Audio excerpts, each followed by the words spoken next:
Bien, continuando con nuestra cuarta entrega de este tema tan más extraordinario, diría yo, tan más complicado, difícil y al que se le ha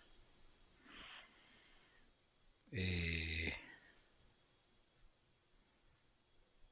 invertido cantidades extraordinarias de engaño, de mentira, de falsedad, de quererlo borrar de la historia de la iglesia, de querernos engañar y tenernos abducidos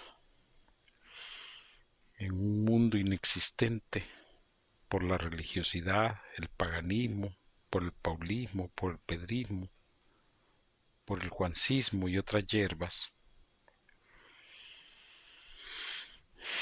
donde grandes conspiradores, mentirosos, vividores, farsantes, aduladores y engañadores han metido sus manos para que el conocimiento y la verdad se pierdan a través del tiempo. Eso nos ha obligado en alguna medida en esta cuarta entrega a este recorrido de cuál es la verdadera iglesia de Dios. Un tema que entendemos a medida vamos dilucidando, viendo con más claridad, apreciando mejor el panorama, cuán engañados y extraviados hemos estado a través de los tiempos. Creo que ese tema de los huérfanos de la fe es un tema que hay que continuar, un tema bastante complicado y difícil también, pero que vamos a tratar de hacer todo lo posible, si Dios lo permite, en continuar con las entregas también de ese tema de los huérfanos de la fe, porque consideramos que se nos ha mentido descaradamente, que se ha impetrado un engaño terrible, extraordinario, muy difícil de poder ser observado en su totalidad, apreciado en su magnitud, entendido en su profundidad. Pero no podemos rechazar que el momento es histórico, que el momento es trascendental y que devenimos en la obligación de seguir escarbando en este engaño en que nos han tenido a través de los tiempos. Hemos estado tratando de hilvanar un poco el pasaje que hemos estado usando como referencia, pasaje este que nos ha deslumbrado porque eh, nos ha mostrado, eh, nos ha enseñado, diríamos, eh, cosas que de otra forma no hubiésemos podido captar porque los ideólogos de esta fe moderna, como de la fe antigua, socavaron las mismas bases que venían colocándose para construir la verdadera iglesia de Dios. Y digo la verdadera porque en la actualidad, como en el antaño, siempre ha habido una disputa de quién es la verdadera iglesia de Dios. El problema es que los ideólogos, los, ar- los arquitectos, los, ¿cómo se llama?, constructores de las instituciones, de la doctrina, de la fe, de las enseñanzas, del conocimiento, erraron el camino. Y eso nos ha tenido sumidos milenios y siglos en un engaño terrible y devastador. Por eso estas palabras que están plasmadas en Juan capítulo 14, versículo 24, que expresan lo siguiente: el que no me ama, dice la escritura, no guarda mis palabras, y las palabras que habéis oído no es mía, sino del Padre que me envió.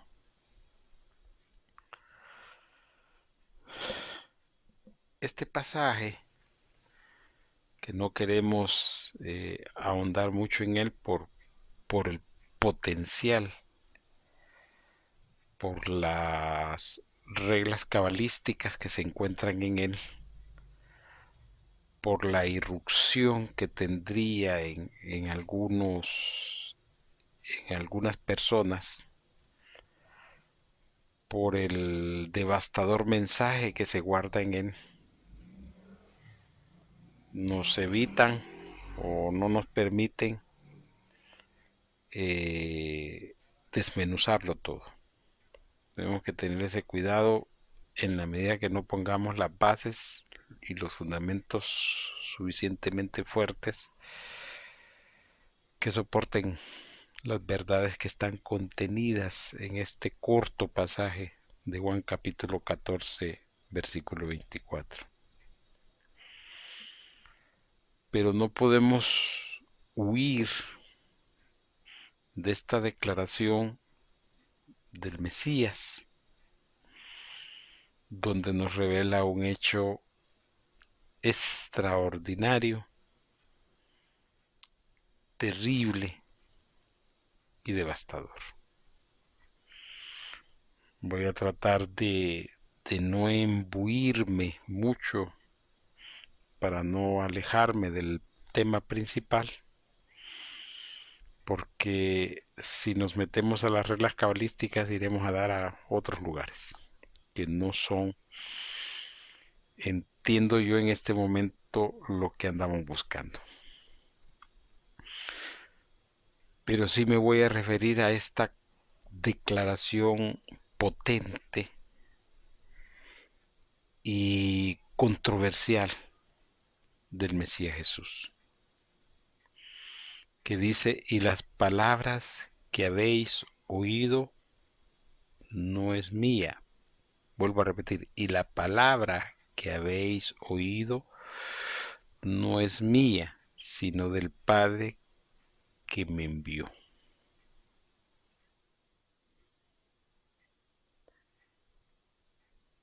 Si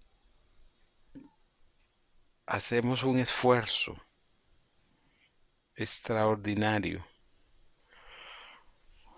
en un flujo de tiempo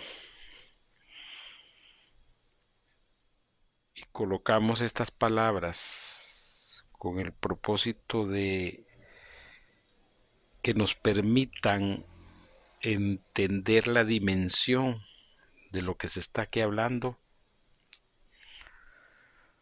nos encontraríamos con un hecho, creo yo, increíble y extraordinario, que fue sepultado por todos los que pasaron después de estas declaraciones. Y digo esto porque yo estoy sacudido por por la calidad de la revelación y de la declaración del Mesías. Pero a nosotros nos enseñaron a no darle importancia a estas declaraciones, a no ahondar en el conocimiento y en el significado de las mismas, y a olvidarnos de la revelación y la interpretación que pueden tener estas palabras en un contexto determinado. Es increíble, realmente yo estoy anonadado, estoy bastante sacudido, sorprendido, porque el texto, esta pequeña porción de ese pasaje me revela cosas increíbles. Voy a compartir una de ellas. Y para compartirlo voy a volver a leer el texto. Dice Juan capítulo 14, versículo 24 en una de sus partes: y la palabra que habéis oído no es mía, sino del Padre que me envió. Como dije, si hacemos un flujo de tiempo, encontraremos así, a un vuelo de pájaro rápido, una referencia anterior a este mismo pasaje, desarrollado de una forma, diría yo, más histórica en el Antiguo Pacto. Y eso tiene que ver con los 10 mandamientos de Dios. Entonces, en el flujo del tiempo nos encontramos que Dios le dio a Moisés palabra reflejada en 10 mandamientos. Y estos 10 mandamientos son los que existen, se regulan y se observan hasta el día de hoy por una gran parte de la humanidad. No toda la humanidad, pero una gran parte, y no todos tampoco. Pero lo que sacude es que en ese flujo del tiempo ahora aparece el Mesías diciéndonos: solo quitemos a Moisés y ponemos al Mesías, al Hijo de Dios, diciéndonos que nuevamente Dios le está diciendo a una nueva generación: miren, señores, yo les voy a dar palabra, así como en los tiempos de Moisés, les voy a dar palabra para que se rijan por esta palabra y vivan una nueva fe, no una nueva religión, porque en el antiguo la palabra de Dios se volvió religión, y esa actualmente se conoce como la religión judía.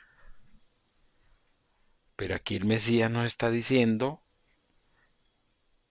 que Dios va a dar nuevamente palabra, ya no la palabra de los 10 mandamientos, ya no la palabra de la ley, ya no la palabra de los profetas, sino va a dar nueva palabra para que esta generación, que nada tiene que ver con ellos, siga otro camino. Y eso sí es devastador, porque no nos han enseñado a entender que el Mesías Jesús hizo la labor de Moisés en el antiguo pacto, trajo la palabra para que una nueva fe naciera y se separara de esa religión, porque nada tenía ya que ver con ella. Eso sí es terrible. Por eso dije yo que a mí me ha sacudido, me ha afectado, porque nos están diciendo a nosotros que tenemos que entender que lo que está trayendo el Mesías es algo nuevo, y eso nuevo no puede caer en los odres viejos porque es vino nuevo, sino que tiene que construirse odres nuevos para que ese vino nuevo sea almacenado ahí. El problema es que los que siguieron no quisieron construir odres nuevos, sino que usaron los odres viejos. Y por eso la nueva fe terminó siendo absorbida en gran parte por la vieja fe. Y actualmente ya es tan descarada que la nueva fe, entre comillas, la nueva fe, tiene rasgos de la antigua fe. Ya un montón de templos religiosos que tienen hasta nombres judíos del antiguo pacto, un montón de templos religiosos que tienen danzarinas que observan las fiestas judías, que bueno, un montón de cosas extrañas que nada tienen que ver con la nueva fe. Porque la nueva fe debía de construirse con nuevos fundamentos y nuevos pilares.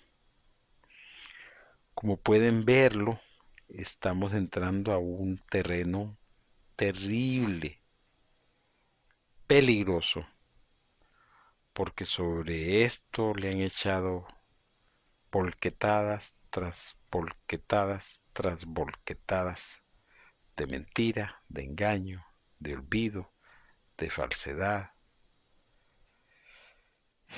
y tratar de borrarlo de la historia. Siempre los invito a que nos escriban al correo electrónico laultimaiglesia@gmail.com, así como también que nos visiten en nuestra página web laultimaiglesia.com, donde pueden encontrar todos los materiales que tenemos. Hay también una nueva radio a la que estamos tratando de cómo se llama, de compartir para que se oiga, para que la compartan, para que inviten a otros a oírla. Este tema nos va a llevar un montón de tiempo, porque como ustedes pueden ver hay que descubrir nuevamente la pureza del texto, la verdad de las cosas. Y eso no va a ser fácil, porque tiene siglos y milenios de engaño sobre ella. Esperamos que nos puedan acompañar en los demás temas que estamos tocando y agradecemos la atención a la presente. Muchas gracias.